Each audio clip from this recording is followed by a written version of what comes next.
বললে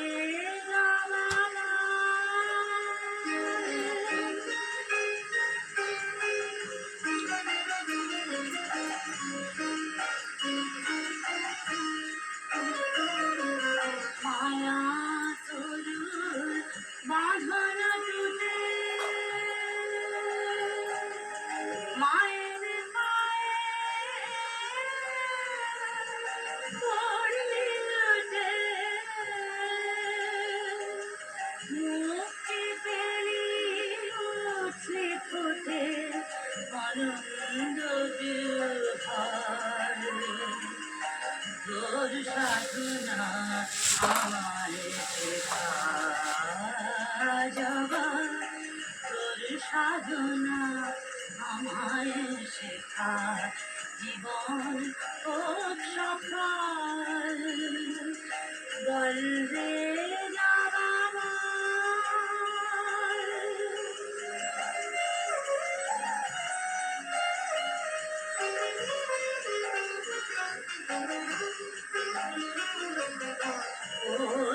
গন্ধ কুসুম ফুটে বনে মনোলোভা তেমনি মার চরণ পেরে ভিতামসিত জবা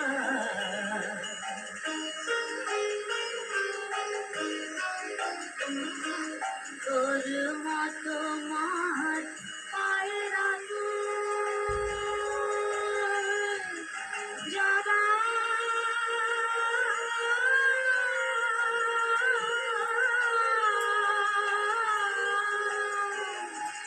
তোর মতো মার পায়রা অবকাবে প্রসাদী কবে উঠবে রে ওরে মায়ের মায়ের সমানে যে উঠবে রে কবে তোরি মতো রাঙবে রে মোর মরিছে প্রদান বল রে জবা বল রে জবা বল রে জবা বল রে জবা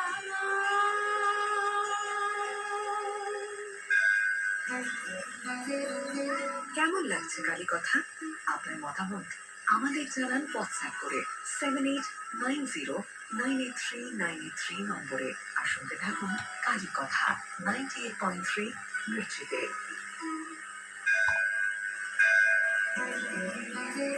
ভোরের আলোর সঙ্গে মিশে যাক মায়ের আশীর্বাদ।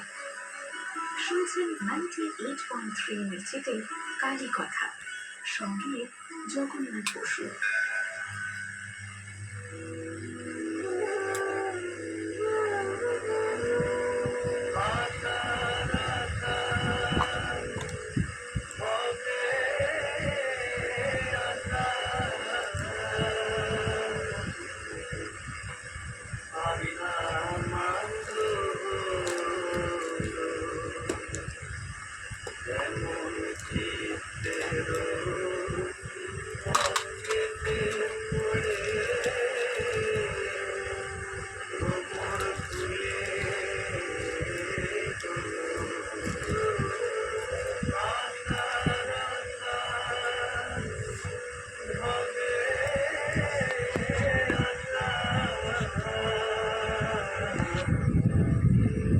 গণেশায় নম গণেশায় নম গণেশায় নম বিষ্ণু বিষ্ণু ভগবতী ঋতিমা চরণ তিষ্ঠনেশ্বরী গায়ক কৃষ্ণায় নম গায় নম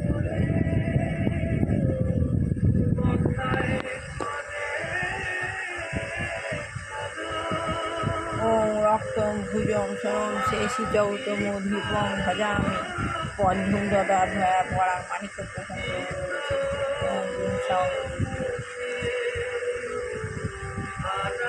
ও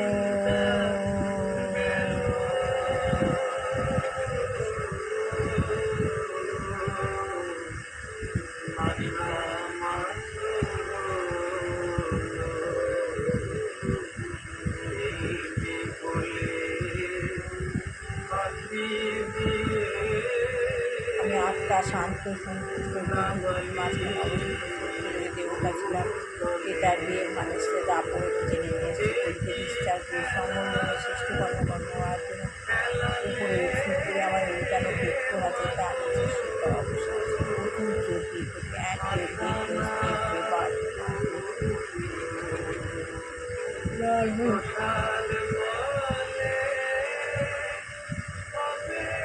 পাওয়ার বলে দিচ্ছি বাবার কাছ থেকে।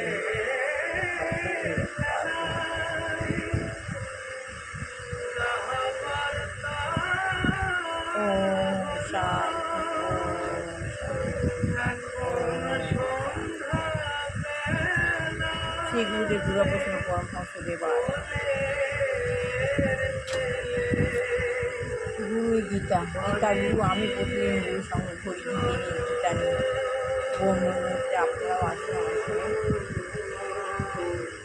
ঘরে বসে গুরুর সঙ্গে মা সরস্বতী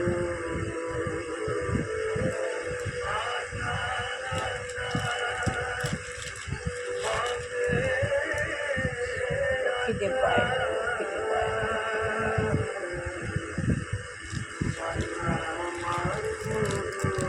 সাই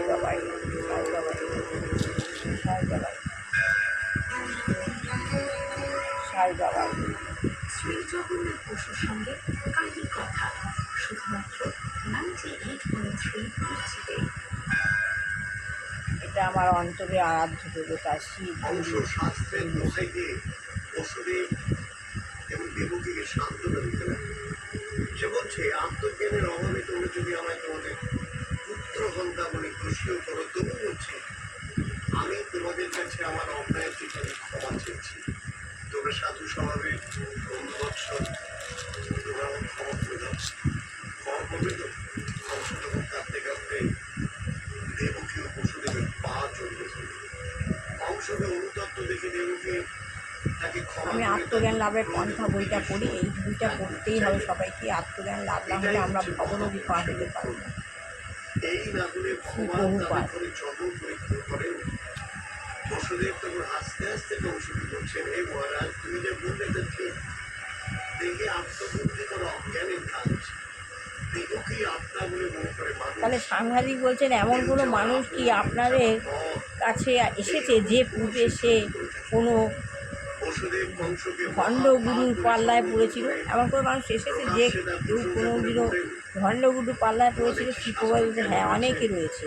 আবার প্রকারান্তরে সাংবাদিক বলছে, তাদের পারমার্থিক জীবনে কি সেই সমস্ত ভণ্ড গুরুদের দ্বারা ক্ষতিগ্রস্ত হয়েছে? শিবপ্রভা বলছে, না, তারা ঐকান্তিকভাবে পারমার্থিক তত্ত্বে অনুসন্ধান করেছিল এবং সেটি হচ্ছে তাদের যোগ্যতা। বলছে, না, তারা ভণ্ডগুরুর পাল্লায় পড়েছিল কিন্তু কোনো ক্ষতি হয়নি। তারা কেন হয়নি ক্ষতি? তারা ঐকান্তিকভাবে পারমার্থিক তত্ত্বে অনুসন্ধান করেছিল এবং সেটি হচ্ছে তাদের যোগ্যতা। ওটাই হচ্ছে তাদের যোগ্যতা। ভগবান তারা ঠিকমতো ঐকান্তিক পারমার্থিক তত্ত্বে অনুসন্ধান করেছিল বলেই কোনো ক্ষতি হয়নি। ওটাই ওদের যোগ্যতা। ভগবান সকলের হৃদয়েই রয়েছেন। এমন যখনই কেউ ঐকান্তিকভাবে তার অনুসন্ধান করতে শুরু করে, তখন তিনি তাকে একজন যথার্থ গুরু খুঁজে পেতে সাহায্য করেন। ভগবান সবার মধ্যে রয়েছে। যখন কেউ গুরুদেবকে খুঁজতে চেষ্টা করে, তখন ভগবান কী করেন? তাকে একজন যথার্থ গুরু খুঁজে পেতে সাহায্য করেন। সাংবাদিক, আপনার মতো একজন যথার্থ গুরু কি কখনো এই সমস্ত ভণ্ডগুরুদের ভণ্ডামিতে বাধা দেওয়ার চেষ্টা করেছেন? শ্রী প্রভাতকে বলছেন যে আপনি যথার্থ গুরু, তো আপনার মতো যথার্থ গুরু কি কখনো সেই সমস্ত ভণ্ড গুরুদের বাধা দেওয়ার চেষ্টা করেছেন? অর্থাৎ জোর করে তাদের ব্যবসায় কোনো আশাট করার চেষ্টা করেছেন? তারা তো ওটা তাদের ব্যবসা ছিল, যারা ভণ্ডগুরু। তো বলছে, আপনি কি তাদের বাধা দেওয়ার চেষ্টা করেছেন অথবা জোর করে তাদের ব্যবসায় কোনো কোণঠাসা করার চেষ্টা করেছেন? শিবপ্রভা বলছেন, না, সেটা আমার উদ্দেশ্য নয়। আমি কেবল হরে কৃষ্ণ মহামাত্র কীর্তন করার মাধ্যমে আমার এই আন্দোলন শুরু করেছি। প্রভুপাদ বলছেন যে না, আমি তাকে কোণঠাসা করার চেষ্টা করিনি। আমি কেবল হরে কৃষ্ণ মহামাত্র কীর্তন করার মাধ্যমে আমার এই আন্দোলন, ওটা ওনার আন্দোলন। যেমন আমি আজ গীতা করছি, এটা আমার মনের ইচ্ছা যে গীতা সবার কাছে প্রচার করবো, কারণ অনেকে গীতা পড়ে না। তবু যদি আমি পড়ি, কেউ যদি শোনে তার ভালো হবে। এই যে আত্মজ্ঞানের পন্থা বইটা কাউকে দিলে হয়তো কেউ পড়বে না, তবু আমি যদি পড়ছি, যদি শোনে তাতেও লাভ হবে। কিন্তু আমি নিউ ইয়র্কে কীর্তন করার মাধ্যমে আনন্দ শুরু করেছিলাম। আমি নিউ ইয়র্কে টমকিন ওয়ার পার্ক নামক একটা স্থানে কীর্তন করতাম। শ্রী প্রভুপাদ নিউ ইয়র্কে টমকিন একটা জায়গা আছে, সেখানে তিনি কীর্তন করতেন। অচিরেই লোকেরা আমার কাছে আসতে শুরু করেছিল, অচিরেই লোকেরা তার কাছে আসতে শুরু করেছিল। এইভাবে কৃষ্ণ ভাবনামৃত আন্দোলন ধীরে ধীরে প্রসারিত হয়েছে। এইভাবে তিনি কৃষ্ণমৃত আন্দোলন প্রসার করেছেন, অনেক বিস্তার করেছেন। অনেকে তাহা গ্রহণ করেছে, অনেকে করেনি, অনেকে গ্রহণ করেছে, অনেকে করেনি। যারা ভাগ্যবান তারাই গ্রহণ করেছে, যারা ভাগ্যবান তারাই গ্রহণ করেছে। সাংবাদিক বলছেন, আপনার কি কোনো মনে হয় যে মানুষ ভণ্ড গুরুদের ভণ্ডামির জন্য এই ব্যাপারে সন্দিহান?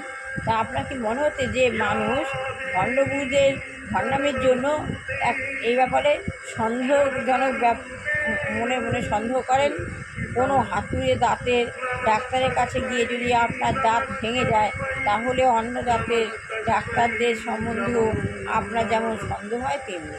যে কোনো হাতুড়ে ডাক্তারের কাছে যদি যান, ডাক্তার তুলতে গিয়ে দাঁত ভেঙে যায়, তাহলে অন্য দাঁতের ডাক্তারদের সম্বন্ধে আপনার যেমন সন্দেহ হয় তেমনি। শ্রী প্রভুপাদ বলছেন, হ্যাঁ, সেটাই স্বাভাবিক। আপনি যদি প্রতারিত হন, তাহলে আপনি সন্দিহান হয়ে ওঠেন। আপনি যদি কারোর কাছে প্রতারিত হন, কারোর কাছে ঠকেন, তাহলে আপনার মধ্যে সন্দিহান হয়। কিন্তু তার মানে এই নয় যে আপনি একবার প্রতারিত হয়েছেন বলে সবসময় প্রতারিত হবে। তাহলে এই নয় যে আপনি একবার প্রতারিত হয়েছেন বলে সবসময় প্রতারিত হবে। আপনাকে আসলে জিনিসটি খুঁজে পেতে হবে, আপনাকে কী খুঁজে করছেন সেই জিনিসটা আপনাকে খুঁজে পেতে হবে। তবে কৃষ্ণ ভক্তি লাভ করতে হলে আপনাকে খুব ভাগ্যবান হতে হবে, অথবা এই বিজ্ঞানসম্মত অবগত হতে হবে। ভগবদ্গীতায় 7:3 থেকে আমরা জানতে পারি বিজ্ঞান সম্বন্ধে অবগত হতে হবে, বিজ্ঞান সম্বন্ধে জানতে হবে। ভগবদ্গীতা 7:3 থেকে আমরা জানতে পারি যে ঐকান্তিকভাবে উৎসুক মানুষের সংখ্যা খুবই কম। ঐকান্তিক জানবার ইচ্ছা মানুষের খুবই কম। মনুষ্য নানাং সহস্রেষু উপস্থিত যতটি সিদ্ধ। এই কথার অর্থ হচ্ছে লক্ষ লক্ষ মানুষের মধ্যে কেবল 2-1 মাত্র পারমাত্মিক জীবন উৎসাহী হয়, মাত্র 2-1 উৎসাহী হয়। সাধারণত মানুষ আহার নিদ্রা ভয় মৈথুনেই উৎসাহী। বেশিরভাগ মানুষ আহার নিদ্রা ভয় মৈথুনে উৎসাহী। সুতরাং আমরা কীভাবে বহু অনুগামী আশা করতে পারি? কীভাবে আমরা তা আশা করতে পারি? মানুষ যে তাদের পারমার্থিক উৎসাহ হারিয়ে ফেলেছে তা সহজেই বুঝতে পারা যায়। মানুষ যে তাদের কীভাবে ভগবানের সঙ্গে যুক্ত হব, এই যে ভাবনা, এই উৎসাহ হারিয়ে ফেলেছে। আর যারা প্রকৃতপক্ষে উৎসাহী ভগবানের সঙ্গে সম্বন্ধযুক্ত করতে চান, তাদের প্রায় সকলেই তথাকথিত আধ্যাত্মবাদীদের দ্বারা প্রতারিত হয়েছে। তাদের মধ্যে অনেকে আধ্যাত্মবাদীদের দ্বারা প্রতারিত হয়েছে। আপনি অনুগামীর সংখ্যা দিয়ে কোনো আন্দোলনকে বিচার করতে পারেন না। যদি একজনও ঐকান্তিক অনুগামী থাকে, তাহলে এই আন্দোলন সার্থক। যদি কেউ একজনও ঐকান্তিক অনুগামী থাকে, তাহলে এই আন্দোলন সার্থক। এটা সংখ্যার প্রশ্ন নয়, যোগ্যতারও প্রশ্ন। এটা সংখ্যারও প্রশ্ন নয়, যোগ্যতারও প্রশ্ন নয়। এবারে তাহলে আগামীকাল আমি আবার এই বইটির পড়ে শোনাবো, আত্মজ্ঞান লাভের পন্থা বইটা। ভালো লাগলে লাইক শেয়ার কমেন্ট অবশ্যই করবেন। সবার ভালো হোক, কল্যাণ হোক, মঙ্গল হোক, দুষ্ট হচ্ছে ভালো করে পড়াশোনা, মানুষ হোক, বিবাহ যোগ ছেলেমেয়ে বিবাহ হোক, ছেলেমেয়ের চাকরি হোক। যে ঘরে দুরাচারী নারী রয়েছে, আমাদের পরিবেশকে পরিচিত করছে, সেই নারীর যেন চেতনা দেওয়া হয়, তা না হয় তাকে সরিয়ে নেওয়া হোক। কারণ ওনারা ওইসব দুরাচারী নারীরা প্রতিবেশকে খারাপ করছে। আর যদি কোনো ঘরে রোগাগ্রস্ত বৃদ্ধা বা কোনো যুবক থাকে, ভগবান তাদের মুক্তি দেয়। এই বলে আমি শেষ করলাম।